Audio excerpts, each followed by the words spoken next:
বাংলাদেশের স্বাধীনতা বিরোধী জামাত শিবির এবং সারা বাংলাদেশে ছড়িয়ে ছিটিয়ে থাকা তার ক্যাডাররা আর তাদের বাংলাদেশের প্রতিষ্ঠাকারী ওই বিএনপি এই ছাত্র আন্দোলনের সুযোগ নিতে চেয়েছিল। তারা সেই আন্দোলনের শেষের দিকে আন্দোলনের প্রতিবাদ পাল্টে দেয় সাধারণ ছাত্রছাত্রীদের দাবি দেওয়া, সেই দাবি দেওয়া আমরা অযৌক্তিক বলে কখনো বলি নাই। ঠিক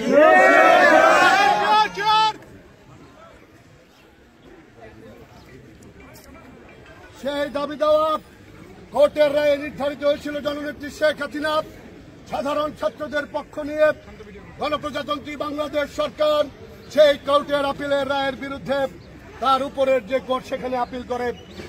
সেই আপিলের রায় আসার আগেই বাংলাদেশে ওই বাংলাদেশ বিরোধী শক্তি এবং বিএনপি যারা বিগত 15-16 বছর মানুষের ভোটে প্রত্যাখ্যিত, যারা বিগত জামাত বিএনপি শাসনামলে এই বাংলাদেশকে কুরুক্ষেত্র বানিয়েছে, শ্মশান বানিয়েছে, বাংলাদেশের মানুষ যখন শেখ হাসিনার নেতৃত্বের প্রতি অবিচল আস্থাশীল, তখন ওই জামাত বিএনপি এই কোটা আন্দোলনের সুযোগ নিয়ে সারা বাংলাদেশে ধ্বংসযজ্ঞ চালিয়েছে।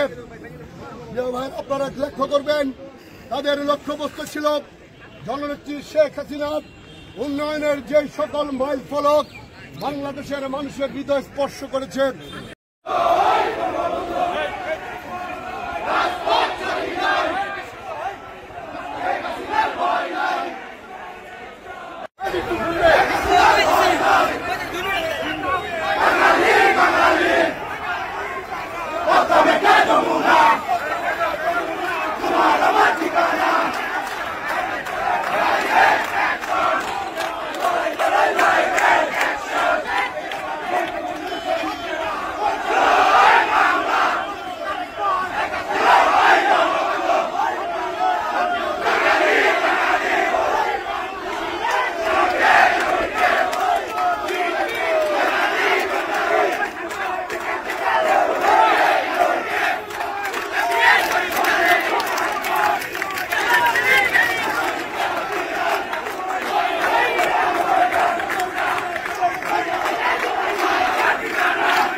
এই সম্পদের গায়ে হাত লাগানো রাষ্ট্রবিরোধিতার সামিল, এবং আমি বিশ্বাস করি সাধারণ ছাত্রছাত্রীরা এই কাজ করে নাই।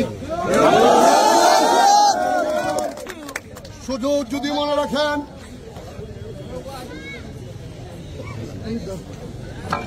আপনারা যদি শুধু ভেবে থাকেন এই কোটা আন্দোলনে জামাত বিএনপি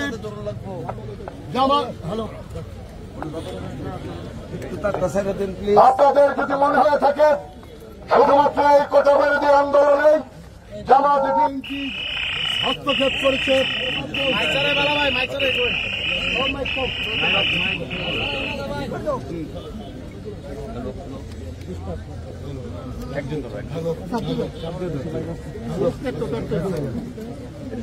আপনাদের যদি এই ধারণা হয়ে থাকে যে জামাত বিএনপি এই কোটা আন্দোলনের সুযোগ নিয়েছে, তাহলে আপনারা ভুল করবেন। এটা তাদের ওয়ার্ম আপ ছিল। তারা একটি বিদেশি পরাশক্তির সাহায্যে দীর্ঘদিন ধরে শেখ হাসিনার সরকারকে হটানোর কাজে ব্যস্ত। ওই পরাশক্তির বাংলাদেশে একটি নৌ ঘাঁটি চাই। প্রিয় ভাইয়েরা, ভৌগোলিকভাবে আমরা এমন একটি গুরুত্বপূর্ণ জায়গায়, বিশেষ করে আমাদের বঙ্গোপসাগর, এই সাগরে যদি আমেরিকা তাদের নৌ ঘাঁটি গাড়তে পারে তাহলে চীনের সাথে তাদের মোকাবেলা করার অনেক বেশি সুবিধা হবে, অনেক খরচ কম হবে। এর মধ্যে বিশ্ব রাজনীতিতে পরিবর্তনের হাওয়া লেগেছে। রাশিয়া, ইরান আরো শক্তি নিলে আমেরিকার একত্ববাদ, প্রভুত্ববাদ সারা পৃথিবীতে যে রক্ত ঝরিয়েছে গত শতকে, হাজার হাজার লক্ষ লক্ষ মুসলিম মা বোনকে হত্যা করেছে। ফিলিস্তিন, আফগানিস্তান, ইরাক, সিরিয়া সহ লক্ষ লক্ষ মুসলিমকে হত্যা করেছে কোনো বিনা উজরে। সেই আমেরিকার যখন ক্ষমতা প্রায় ক্ষয়িষ্ণু, তখন যদি কোনো কারণে এই এশিয়াতে ভারত আর চীন তারা তাদের নিজেদের স্বার্থে শক্ত হয়ে যায়, তারা যদি বন্ধু হয়ে যায়, তাহলে এশিয়াতে আমেরিকার আর কিছুই করার থাকবে না।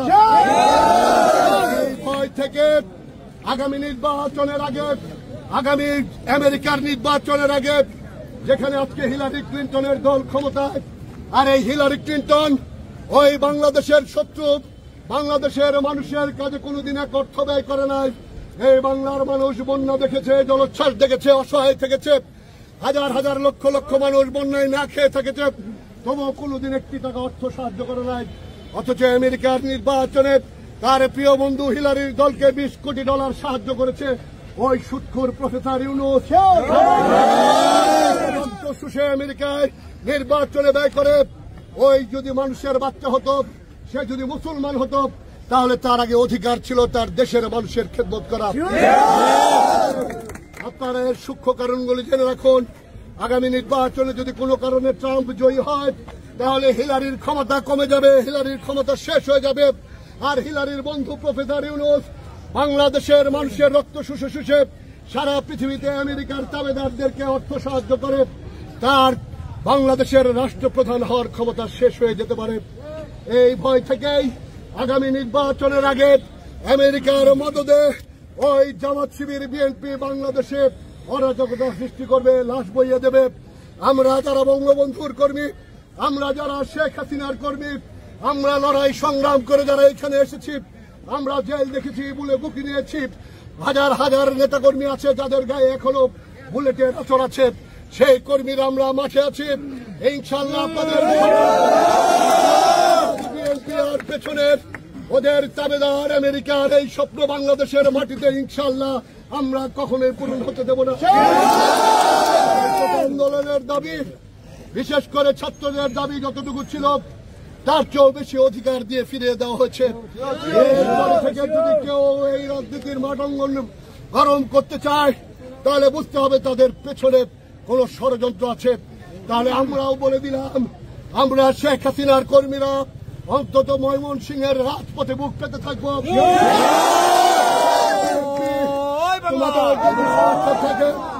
আমি অহংকার করে বলি না, আল্লাহর উপর ভরসা রেখে বলি, এই রাজপথে আওয়ামী লীগ কখনো পরাজিত হই না। আমাদের দুর্দিন হোক আর ভালো দিন হোক, ইনশাআল্লাহ আগামীতেও জামাত বিএনপিকে ময়মনসিংহের রাজপথে নামতে দেব না। আমার কথার মধ্যে নাই এই সংগ্রাম গহীন ষড়যন্ত্রের, এই সংগ্রাম বাংলাদেশের মুক্তিযুদ্ধের পক্ষের শক্তিকে ক্ষমতাচ্যুত করার, রাজাকারদের গাড়িতে আবার বাংলার পতাকা দেওয়ার।